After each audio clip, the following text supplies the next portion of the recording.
നമസ്കാരം, സ്ട്രൈക്ക് ടോക്കറാണ്. ബേപ്പൂരിൽ PV അൻവർ UDF സ്ഥാനാർത്ഥിയാകുമെന്ന് KPCC അധ്യക്ഷൻ സണ്ണി ജോസഫ്. PV അൻവർ അടുത്ത ബേപ്പൂർ MLA ആകുമെന്നും അദ്ദേഹം കോഴിക്കോട് പറഞ്ഞു.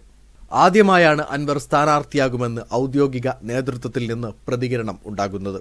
UDFന്റെ ആദ്യ സ്ഥാനാർത്ഥി പ്രഖ്യാപനം കൂടിയാണിത്. ബേപ്പൂരിൽ സ്ഥാനാർത്ഥിത്വം ഉറപ്പിച്ചെന്ന് PV അൻവർ നേരത്തെ പറഞ്ഞിരുന്നു. ഉറപ്പ് കിട്ടാതെ വെയിൽ കൊള്ളില്ലല്ലോ എന്ന് ഔദ്യോഗിക പ്രഖ്യാപനം നേതൃത്വം നടത്തുമെന്നും അൻവർ വ്യക്തമാക്കിയിരുന്നു. PV അൻവർ മണ്ഡലത്തിൽ അനൗപചാരിക പ്രചാരണം ആരംഭിച്ചിരുന്നു.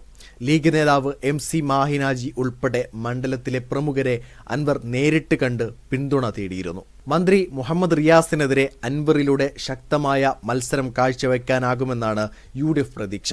കഴിഞ്ഞ നിയമസഭാ തെരഞ്ഞെടുപ്പിൽ മന്ത്രി PA മുഹമ്മദ് റിയാസ് 28,747 വോട്ടിന്റെ ഭൂരിപക്ഷത്തിലാണ് ബേപ്പൂരിൽ വിജയിച്ചത്.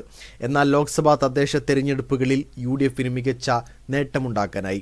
വീഡിയോ ഇഷ്ടമായ ലൈക്ക് ചെയ്യുക, നിങ്ങളുടെ അഭിപ്രായം രേഖപ്പെടുത്തുക. കൂടുതൽ വീഡിയോസുകൾക്കായി ഈ ചാനലിലൂടെ തന്നെ സബ്സ്ക്രൈബ് ചെയ്യുക. This is strike talker signing off.